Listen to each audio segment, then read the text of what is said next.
الله وكفى وسلام على عباده الذين اصطفى أما بعد فبعد أعوذ بالله من الشيطان الرجيم بسم الله الرحمن الرحيم فقد قال الله سبحانه وتعالى في محكم كتابه متاعا لكم ولأنعامكم وقال النبي صلى الله عليه وسلم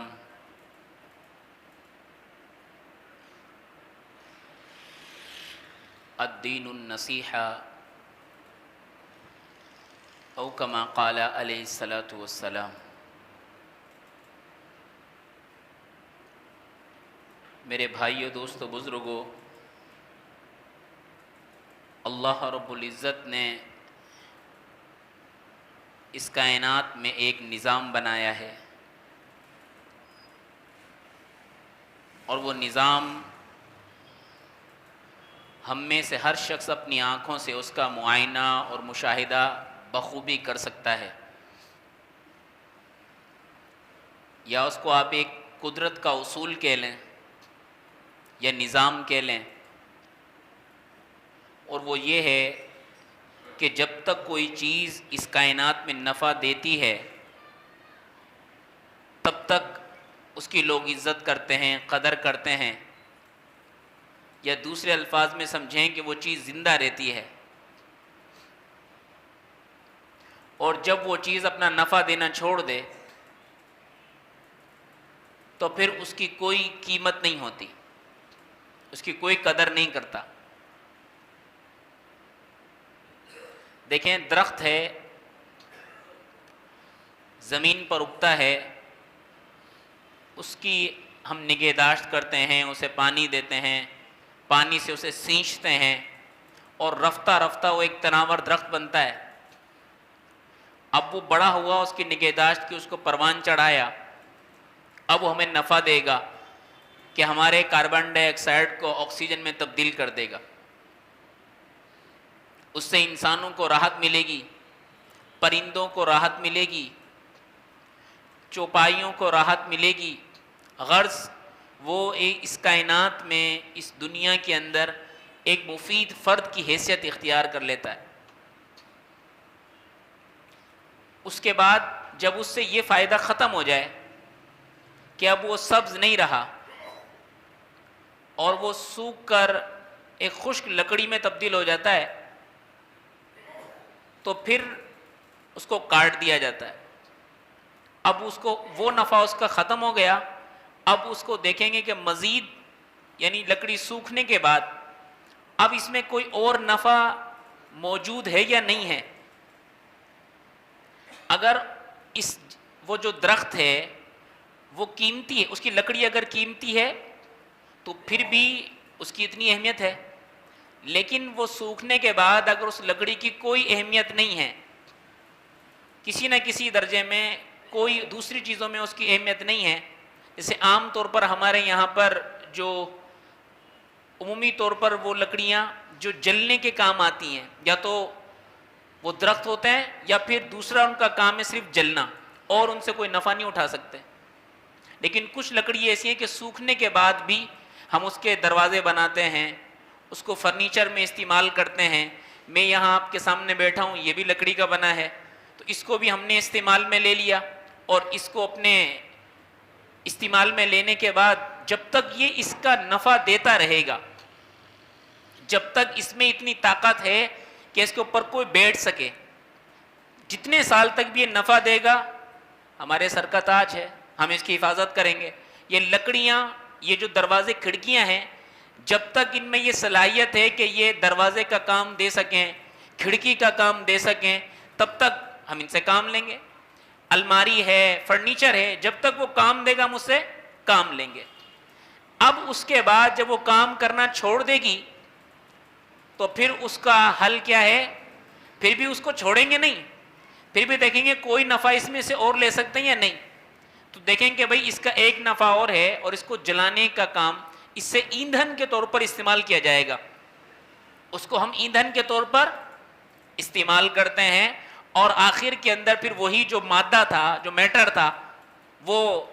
دوسری شکل اختیار کر لیتا ہے اور وہ ختم ہو جاتا ہے، راکھ بن جاتا ہے۔ اسی طرح اس کائنات میں انسان بھی اسی طرح ہے۔ جو انسان دنیا کو نفع دیتے ہیں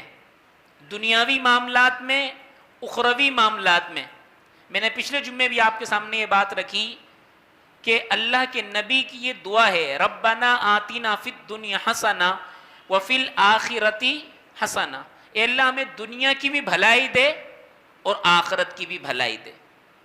تو جو شخص دنیاوی معاملات، یہ دنیا کا مراد یہاں پر ہے جو اس میں ہم رہتے ہیں، یہاں اس دنیا سے وہ مراد نہیں ہے جو اللہ سے غافل کر دے۔ دیکھیں دنیا کے متعدد معنی ہیں، دنیا کے معنی یہاں پر یہ ہے جو اس وقت ہم جس مرحلے سے گزر رہے ہیں یہ دنیا کا مرحلہ ہے، اور موت کے بعد ہمارا آخرت کا مرحلہ شروع ہو جائے گا۔ اگرچہ دنیا باقی رہے گی، ہم میں سے 100 سال کے بعد کوئی باقی نہیں رہے گا، امید یہی ہے، عام طور پر ایسا ہی ہوتا ہے۔ تو یہ دنیا تو چلتی رہے گی لیکن ہمارا آخرت کا مرحلہ شروع ہو جائے گا۔ تو دنیا کے اندر جو نفع بخش انسان ہے، جو انسانوں کو نفع پہنچا رہا ہے کسی بھی شکل میں، تو پھر وہ زندہ ہے، وہ لوگ اس کی عزت بھی کریں گے، اس کی قدر بھی کریں گے اور اس کا ایک مقام بھی ہوتا ہے۔ لیکن جب وہ انسان ہو یا وہ کوئی قوم ہو یا کوئی قبیلہ ہو، وہ اپنے نفع دینا چھوڑ دے تو پھر اس کی کوئی اہمیت باقی نہیں رہتی۔ درخت تھا، تناور درخت تھا، اس کے بعد اس سے اور کام لیا گیا کہ اس کی کھڑکیاں وغیرہ بنی، اور اس کے بعد جب وہ کام بھی نہیں دے گا تو پھر اس کا ایک ہی حل ہے کہ اس کو جلایا جائے گا اور اس کا ایندھن بنے گا۔ اس پوری بات کو آپ کے سامنے تمہید کے طور پر رکھنے کا مقصد صرف اتنا سا ہے کہ الحمدللہ ہم سب مسلمان ہیں، اور مسلمان اللہ کا نائب ہے، اللہ نے اس کو اپنی نیابت عطا کی ہے، اور یہ پوری دنیا کی رہنمائی کے لیے آئی ہے قوم۔ یہ قوم جب تک دنیا کو نفع دیتی رہی دنیاوی اعتبار سے اور اخروی اعتبار سے، تو پوری دنیا نے اس کو ماتھے کا جومر بنایا، اس کو اوج ثریا کی ترقیاں اللہ نے نصیب کی، اور ہر انسان پوری کائنات میں اس دنیا کے اندر جانور ہوں، حتیٰ کہ روایت میں آتا ہے کہ صحابہ کو درندے تک راستہ دکھایا کرتے تھے، پانی نے اپنا سینہ چیر دیا، صحابہ پانی پر چلا کرتے تھے، پہاڑوں پر کشتیاں تک اسی مسلمان نے چلائیں۔ پوری کائنات کو اللہ نے اس مسلمان کے لیے کیا کر دیا؟ مسخر کر دیا۔ کیوں؟ کہ یہ انسان، یہ مسلمان سب کو کیا دے رہا تھا؟ نفع دے رہا تھا۔ سب کو کیا پہنچا رہا تھا؟ نفع، معاشرے کو بھی نفع، جانوروں کو بھی نفع، پرندوں کو بھی نفع، حتیٰ کہ جتنی بے جان چیزیں ہیں ان کو بھی نفع پہنچا رہا تھا۔ لیکن جب مسلمانوں نے اور اس قوم نے، اس امت نے، ہم نے نفع پہنچانا چھوڑ دیا تو میرے بھائیوں، دوستوں، بزرگوں، آج ہم اپنا حال دیکھ لیں، آج ہم اپنا حال دیکھ لیں۔ کسی میدان کے اندر، کس چیز کے اندر ہم دنیا کی رہنمائی کر رہے ہیں؟ کس میدان کے اندر ہم دنیا کی رہنمائی کر رہے ہیں؟ اخلاقی اعتبار سے، معاشرتی اعتبار سے، معیشت کے اعتبار سے، ایجادات کے اعتبار سے، صنعت کے اعتبار سے، حرفت کے اعتبار سے، قوت کے اعتبار سے، کس اعتبار سے ہم کر رہے ہیں؟ ہم یہ امت جو پوری دنیا کو راستہ دکھانے کے لیے آئی تھی، کسی ایک چیز میں تو ہمارا نام کہیں پر ہو؟ اگر پیچھے دیکھتے ہیں، تاریخ کی طرف اوراق کو پلٹتے ہیں تو ہر خوبی ہمیں اپنے اندر نظر آتی ہے، ہر خوبی، چاہے وہ آج کے زبان میں اس کو سائنس ٹیکنالوجی کہتے ہیں، یہ بھی مسلمانوں کی ایجادات، تجربہ گاہیں، رصد گاہیں، طبیب جتنے ہو گئے، کیمیا دان جتنے ہو گئے، ریاضی دان جتنے ہو گئے، علم ہندسہ ہمارے پاس، علم فلکیات ہمارے پاس، تہذیب اور اخلاق کے اتنے آگے کہ اگر ایک بغداد سے عورت نکلتی ہے، مکہ شریف تشریف لے کر آتی ہے تو وہ یوں محسوس ہوتا ہے گویا یہ سارے کے سارے مرد اور سارے یہ ایک ہی ماں کی اور ایک ہی باپ کی اولاد ہے۔ اس درجے کا مسلمانوں کے اندر اخلاق تھا، اتنی حیا اور شرم تھی، ہر مقام میں ہم آگے تھے. اور ایک میرے بھائیو دوستو بزرگو، ایک آج کا وقت ہے، کون سی خامی ہے جو ہمارے اندر نہیں ہے؟ کون سی پستی کی انتہا ہے جس کو آج ہم نے نہیں چھو لیا؟ سب چیزیں غیروں کے پاس ہیں،